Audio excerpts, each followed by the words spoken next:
না চিনলে যেটা হয় আর কি। ধরেন সাউথ কোরিয়ার প্রেসিডেন্টকে আপনি চিনেন না। এখন সাউথ কোরিয়ার প্রেসিডেন্ট যদি বাংলাদেশে যায় আর যদি বেচারা মনে করে যে ঢাকা শহরে রাতের বেলা একটু হাঁটাহাঁটি করলাম, একটু বাংলাদেশটাকে দেখলাম, সংসদ ভবনটাকে দেখলাম, আশেপাশে একটু ঘোরাঘুরি করলাম, নির্ঘাত বাংলাদেশের যারা ছিনতাইকারী আছে তারা সাউথ কোরিয়ার প্রেসিডেন্টকেও জয় বাংলা করে দিবে, যেমনটা আমাদের এই স্বনামধন্য জজেরকেও অনেকটা জয় বাংলা করে দিয়েছেন। আসলে জয় বাংলা ঘটনাটা কি দেখেন, তবে এরকম ঘটনা হর হামেশাই হয়তো বা ঘটে, বাট এখন একটা ট্রেন্ডিং সিজন, সেই কারণে নিউজটা আলোচনায় আসছে। একজন সিনিয়র জেলা এবং দায়রা জজ, খুবই গুরুত্বপূর্ণ একজন ব্যক্তিত্ব।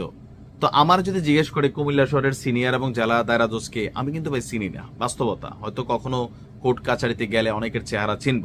তো তদ্রুপ ভাবে চিনার কিন্তু আসলে গুরুত্বপূর্ণ না, কারণ তারা সোশ্যাল মিডিয়াতে খুব বেশি কথা বলেন না।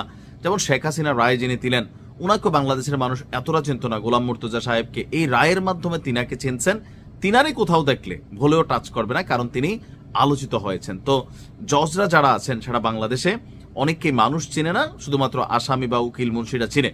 তো ঘটনার প্রেক্ষাপট হচ্ছে রাজধানীর শেরেবাংলা নগর যে থানা আছে, শেরেবাংলা নগর থানার সংসদ ভবন এলাকায় এই সিনিয়র জেলা এবং দায়রা জজের মোবাইলের ছিনতাই ঘটনা ঘটছে।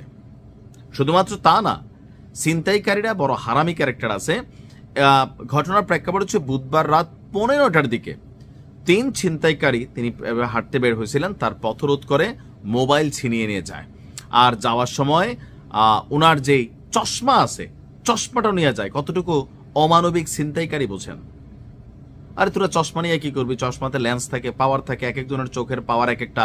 এটা কি সানগ্লাস? আর রাত্রেবেলা নিশ্চয়ই আমাদের জজ সাহেব তিনি সানগ্লাস দিয়ে বের হন নাই।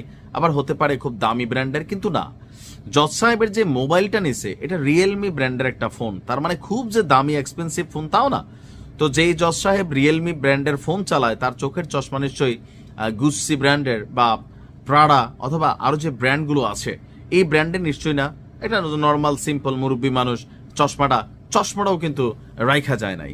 তো আমাদের জাজ সাহেব বলছেন যে রাত 10টার দিকে ছিনতাইয়ের ঘটনাটি ঘটেছে। আর এ ব্যাপারে তেজগাঁও বিভাগের পুলিশের উপকমিশনার আপনার ডিসি মিজান ভাই তিনি কনফার্মেশন দিয়েছেন। আর থানায় একটা অভিযোগও করেছেন। এই ঘটনায় মোবাইল উদ্ধারে কাজ করছে পুলিশের বেশ কয়েকটি টিম। পায়ে হেঁটে সংসদ ভবন এলাকা দিয়ে যাচ্ছিলেন তিনি, আর 3 ব্যক্তি তার সামনে পড়ে হুমকি ধামকি দিয়ে মোবাইল নিয়ে যায়, এমনকি চোখের চশমাটিও নিয়ে যায়। শুধুমাত্র আমাদের এই জজ সাহেবের যে মোবাইল এবং চশমা নিছে বিষয়টা কিন্তু তা না, বর্তমানে সারা বাংলাদেশে ছিনতাই ব্যাপক হারে বাড়ছে। এখন কেন বাড়ছে? 2টা কারণ। একটা কারণ হচ্ছে গেল 14 মাসে অনেক মানুষ কিন্তু কর্মক্ষেত্রে বেকার হয়েছে। এই যে মানুষগুলা বেকার হয়েছে, কয়েকশো কোম্পানি বন্ধ হয়েছে, তারা আসলে কিভাবে জীবিকা নির্বাহ করছে? সবাই কি হালাল পথে চলে আসছে? সবাই কি আবার চাকরি পাচ্ছে না। অনেকে পেটের দায়েও ছিনতাই করতেছেন। আবার নেশার আধিপত্য অনেক আকারে বাড়ছে। সো যারা নেশাখুর, মালখুর, এদের তো ভাই 50 টাকার লাগা দরকার লাগলে আপনাকে ঘাই দিয়া ফেলবে। আপনার সাথে পরিবার থাকলে তাদেরকে হেনস্থা করবে। সো জজ সাহেব মুরব্বী মানুষ পাইছে।